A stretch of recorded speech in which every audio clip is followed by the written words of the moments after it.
Well, unless you're a fan of Classis business, this may be the most boring episode of Classis Wisconsin Weekly ever. My guest is our distinguished stated clerk, Pastor Jason Ruis of Faith Community Church. Hi, Jason.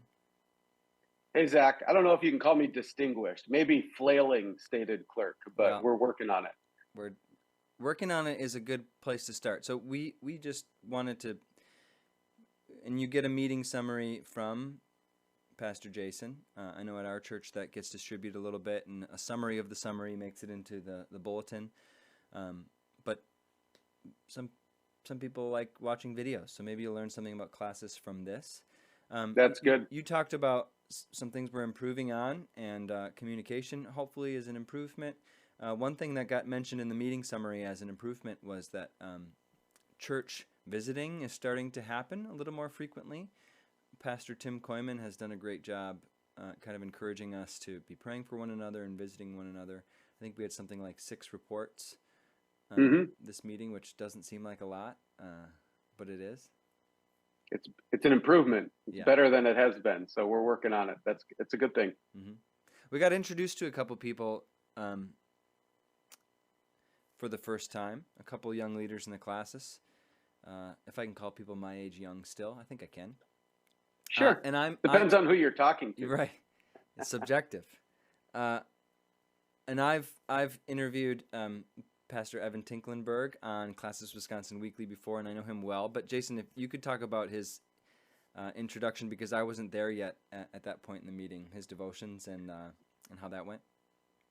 Yeah, it's been exciting to see this kind of new development with Geneva Campus Church. It's not new. It's actually really going back to their roots as a church that developed out of a campus ministry. And so they've kind of grown up and turned into less of a campus ministry and more of a, I don't know what you call it, normal congregation, I guess, with young families and old families. And they wanted to make sure that they, intergenerational, yeah. And so they wanted to make sure they didn't lose their roots on the campus. And so they began a search for a new campus pastor on the UW campus. And so the role that they called Evan Tinklenberg to fulfill. And just getting to meet him and listening to his devotion kind of introduction. We'll be examining him, I think, at the next Classis meeting is the plan. And but yeah, I think he's a really good fit, and it's exciting for Classis Wisconsin to have a real active ministry on the UW campus again. So yeah, Evan does a really great newsletter that you can subscribe to. I'll try to link that where you can go and subscribe to it, called Newman Lumen. Just as he introduces himself and gets used to the campus, he kind of blogs, maybe, if you will, about his experience learning about UW. And I've been learning a lot about the UW campus through that as well. We were also introduced to another guy I know well, Chad Heisinga, who has real connections to Classis Wisconsin, especially in Sheboygan. But Chad is a chaplain at Children's in Milwaukee and attending at City Reformed Church. Chad has served at a couple churches and a couple different classes, and found his niche in chaplaincy. So it was fun getting to meet Chad a little bit. I don't know if you've brushed shoulders with Chad before, Jason. Yeah, well, a little bit. It was kind of fun. So Chad was a residential student while I was a distance student. So we didn't really meet each other then. Students at the same time. But we went on the same Turkey and Greece trip led by Jeff Wyma, and we were roommates for the whole 2 weeks. Well, he and I and another guy, we were the only group that had 3 people. And so we were roommates for that time. I didn't get to know him. I had to apologize. I said, I wasn't really feeling that, but we ended up, we had a really good conversation walking around Athens on the last night of the trip. And we're like, hey, I think we really would get along and enjoy being in ministry together. And then, so it's kind of fun 5 years later to be serving together in Classis. So yeah. Chad and I have a lot of shared interests, and we're already talking about some ways to use the catechism and liturgy and stuff. So I'm excited about. Awesome. This program and other things I'm interested in. I like making stuff. I'm a creative type. Yeah. And I think Chad's probably in that same boat. So I'm excited about Classis, Wisconsin producing stuff of substance. I like making stuff too. Yeah. That's what I'm known for. I Yeah. make lots of stuff, whether Jason's out of wood or podcast is content. also always embedded in the newsletter, but I'll try to include a link so you could subscribe to that in this video as well.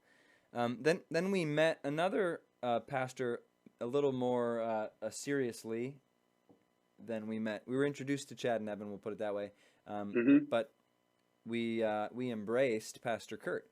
So there was an examination by Kurt Ritzema, who is taking the call at Bethel Christian Reformed Church, and comments on how you thought that went, Jason? Yeah, I mean, you could tell. So Kurt's coming, he's a new candidate getting examined, and yet he comes with, I think, 22 years of youth ministry experience.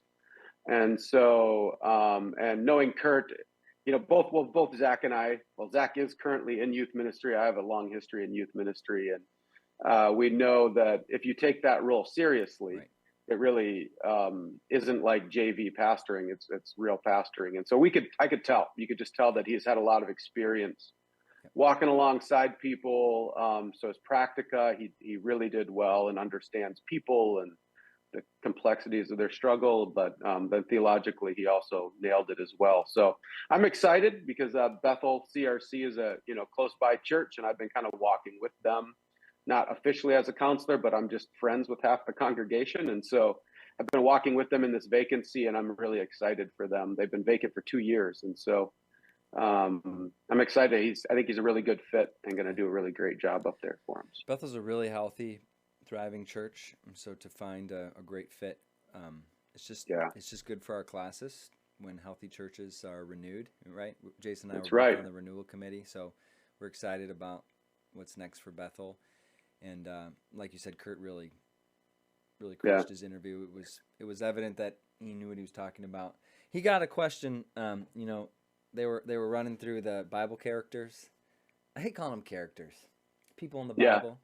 Real historical figures of the Bible, and he got asked about Sisera, and I don't think I would have got that one.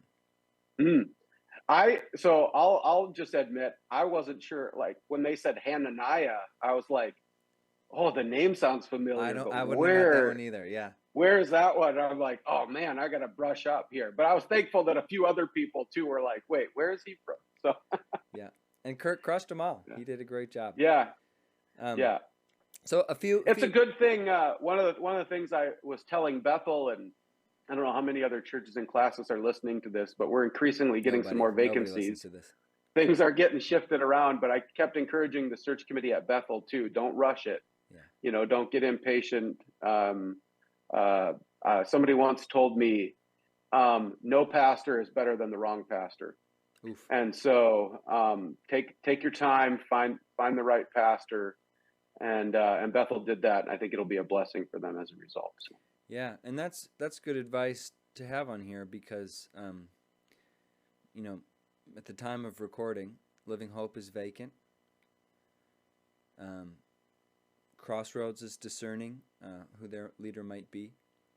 We're in the middle of getting to know Evan, fulfilling a vacancy that was at Geneva. And the next thing we were planning on talking about is Covenant is now vacant as Mark Plummer moving on to his next call where the Lord is placing him and his family. And Mark is in our pastors cohort, Oostburg, Sheboygan, Appleton group that gets together every month. And Mark has been in the classes, I think he said 22 years, 21 years. Yeah, 21 years, yeah. The vast majority of that at Covenant CRC. Bright pastor, great pastor, friend. So that's a huge loss. It's this combination of sorrowful yet always rejoicing. I think I'm really bummed to be losing him just as a fellow brother in the Lord, and I have a ton of respect for Mark. And he and I go way back too. His seminary internship was at my church growing up, so I got to know him a little bit there, and then being able to serve with him in classes. So I'm sorrowful that he's leaving and grieving that, and yet excited about where he gets to go and being able to be closer to family. And, going in northern Minnesota, the lakes and the trees, that's where my parents are. So I'm a little jealous. It's a beautiful place up there too. And right up Mark's alley. Those of you who know Pastor Mark knows the lakes and the trees are a draw. Yeah. And, of everybody, discerning the Lord's calling in something like that is difficult, but I trust Mark as much as anybody to have gotten that right. So, praise the Lord for his next call, and we'll miss you. And then we also said goodbye to Pastor Verlin, not taking a call to another church like Mark, but retiring from many years of faithful ministry. So it was nice to have an opportunity to celebrate Verlin and rejoice with him in this, this new phase of his life. Yeah. Yeah, and it's a good celebration of, I think it was 40 years of faithful ministry, and a lot of hard ministry. Yeah. Verlin wasn't serving in a lot of real easy contexts, and so we've walked through some really hard stuff with him lately, and so it was really nice to be able to celebrate and rejoice with him, and kind of send him off with God's blessing into retirement, and so that was fun. Yeah. Other than, I wanted to focus on the people. Were there other parts of the meeting? I missed the first half. I wasn't a delegate, so I came for the afternoon. But were there other parts of the meeting that would be worth highlighting for people, Jason? I would say probably the only other thing is one of the things that you and I are involved in is this Classis restructure. And so that is in effect now after this last Classis, where we've got 3 distinct teams kind of running in Classis, Wisconsin: an administrative team, a leadership development team, and a church planting and renewal team. And so that's just getting in effect right now. And we're going to be working on that. But I'm excited to see how this is going to help Classis, Wisconsin function more smoothly, but also be a blessing to our churches, because that's the whole goal of Classis, is to support the local churches. Yeah. So I think it'll be really good. So we introduced that and nominated teams for that, and now it's going to start working, and it'll probably be clunky for a little bit as we learn how to live into these new teams, but I'm really excited about how it's going to bless the churches of Classis. So. You've described it to me recently as building it in the air, which I think people like you and I are like, oh, cool, we get to kind of build, we get to create something. We talked about that earlier. There are others listening or otherwise who are not excited about building this thing as we go. And I'm thankful for those people, because that's how I would do most of my life, I think. So, man, I hope that they can give us grace as we figure this thing out. But the goal of a lot of this is to get more ministry on the same page, so that things aren't falling through the cracks, or a lot of stuff being done by 1 or 2 people kind of over on the side. So hopefully it kind of brings more people to the table. And I know that means more work for some people, but it's good work and it's important work. So we'll fight through it together. Yeah. I mean, one of the new things too, that, we're adding an administrative team that we're hoping that's going to help with communication. Just having, the right people on the team helping keep things organized, keep things communicating. But the other big aspect of this restructure that we haven't talked about a lot is adding church renewal to an aspect where we have always had somebody overseeing church visitors and that, but we actually have tasked this team with church planting and church renewal. And so looking at hurting, struggling churches and seeing how Classis can come alongside them before there's a major problem, but just coming in and trying to help keep churches healthy. And I think that's going to be a really big deal moving forward, bigger than I think most people probably realize. Yeah. Then I thought the big highlight of the meeting was just the nominations committee report. I thought that was a home run. It was great. It was. That was the only part I had to play. That's why I mentioned it. Yeah, Zach leading nominations was, I mean, it went smooth. You knocked it out of the park. Yeah, let's see. So yeah, for me, the highlight was getting to the end and going, all right, now we got to finish up some of the work. And, being stated clerk, I'm an organized guy, and but it's all new this year, and so it takes a lot of extra work the first time you do something, and so next time it'll get a little bit better, and the next time it'll get a little bit better, and I'll live into the role, I think. But hey, I told you 10 minutes and we're over already, but last question, just sense of the room as someone who's been to Synod and in a couple different classes, or at least one other classes. Classis Wisconsin has a lot of good things going for it, and we've also got our hang-ups. What is your sense as someone who's been in different groups like a Classis Wisconsin meeting of the room? Yeah, I mean, so in general, I thought coming into Classis Wisconsin, I've said we actually have a really solid Classis. And even Jeff Bolt had mentioned we're way ahead of other classes in certain areas, and I've noticed that we're implementing things that other classes aren't doing at all. I mean, I just came across a classes that said they have no church visiting, and it's never happened at all. And so the fact that we're growing in that as a classes, so that's really good. But just as far as this last meeting, I really felt like it went really well. The struggle with a classes meeting is to go quickly where you can go quickly and slow down where you need to slow down and really discuss issues. And I felt like we did that really well, better than we have in other meetings where we had some big, heavy issues to work on. And we really took time to discuss it and try to work through a plan forward. And yet we didn't get hung up on little minor details for a really long time. And so I thought it was good, but there's a heaviness with some of the churches that are struggling and trying to figure out a way forward. And not everybody, I think, is on the same page with how to move forward. But we can work there. But there's also rejoicing, in examinations and retirements, and so overall, I was really thankful for how the meeting went. Yeah, I get a sense, and I've not experienced anything else. I've been in Classis Wisconsin my whole life. Never been to Synod or anything else like Classis Wisconsin. I get a real sense of unity. I enjoy going. It's kind of a running joke at our church because Pastor Drew doesn't love meetings, and I love Classis because I see friends. It feels like friends. It's friendly.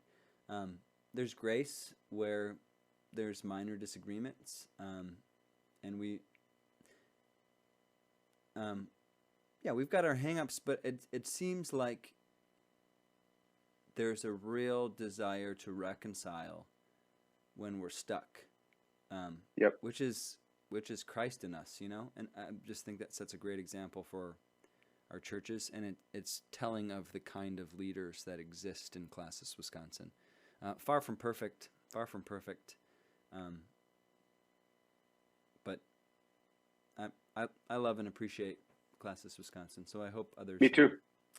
Yeah, it's been a joy. I've enjoyed being part of the Classis, and I'm excited to see where we're gonna keep moving in the future. And I think God's got some good things in store for us, so I'm excited. I kept you too long. Pastor Jason's headed on a fishing trip, which is not for me. Okay, fun story just to close, and then I'll let you leave. Friends from church took my 6-year-old fishing for the first time, and she caught a fish, and so they came back and said, she caught her first fish. And I was like, that's so cool. Did she touch it? And they said, no. And I said, that's my girl. Because I would never touch a fish. So have fun this weekend. Really? Fish are gross, and they hurt when you touch them, I think. It's been a long time since I've touched a fish. Depends on which kind you're touching. Right. But yeah. It's a good recovery from a really busy month. Get away, me, my dad, and my brother in northern Minnesota, fishing big northern pike. It's a great trip. So. All right, Jason. Have fun. Thanks, Zach.